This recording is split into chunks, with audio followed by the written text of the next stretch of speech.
ايوه الاتنين صناعة تركية. ده اسمه بيلوت. مش عارفة اسم غريب كده زي بيلوت او حاجة كده، ده اسم. والنوع ده اسمه بيلوسي او بيلوجي، مش عارفة هو ده النوع التاني.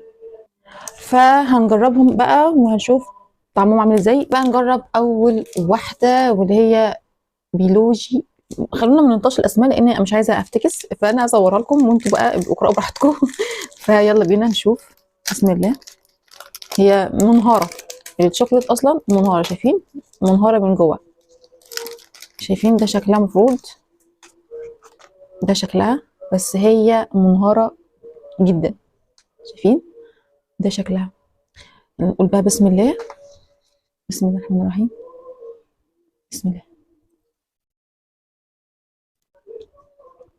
انا مش فاهمه هي فكرتهم في الشوكليت دبي ايه يعني. هما مفكرينها ايه بس يعني؟ مش المفروض ان دي كنافه بيستاشيو؟ حاسه ان هما مطرقعين اي حاجه في اي حاجه وبيقولوا دي شوكليت دبي ودي كنافه بيستاشيو، ولها لا تمت لكنافه بيستاشيو ولا لشوكليت دبي باي صله. فبرضه يعني نوعا ما الشوكليت كان نوعها كويس، لكن كتوتال واللي هي شوكليت دبي فبرضه ما عجبتنيش خالص خالص خالص. انا بدات ايأس، حاسه ان احنا مش هنلاقي الكواليتي بتاعت شوكليت دبي. مش عارفه احنا هنعمل ايه بجد. يعني الشوكليت دي ترندي وشكلها كده، كل اللي ده قال ان هي حلوه، بس كل اللي مقلدينها وحش الصراحه، سواء كان في تركيا سواء كان في هنا. فما تخلوناش نظلم ونشوف اخر واحده معانا ولعلها تكون كويسه يعني. الحاجات دي قبل ما ندوق دي ونقول بسم الله يا رب يا رب ما تصدمنيش، ويا رب تطلع كويسه ويا رب تطلع حلوه.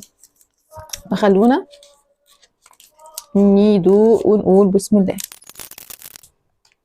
ده شكلها كده من جوه، ما فيش عليها اي تفاصيل، بس هي مطبوع عليها الاسم او شكل كده. ده شكلها.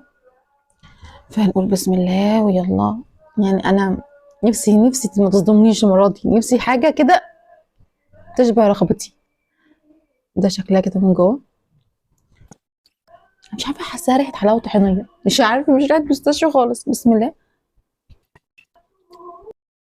ما فيهاش كنافه اصلا، نترات من الكنافه والبيستاشيو فيها معدم، مش موجود. الشوكولات نوعا ما شكلها طعمها كويس، بس فكره الكنافه بيستاشيو مش موجوده. الشوكولات كان نوع كويس، بس فكره شوكولات دبي لا برضو. ودي برضو نفس الفكره، الشوكولات حلوه لكن كفكره شوكولات دبي فالموضوع مش كويس خالص. فبصراحه يعني لا.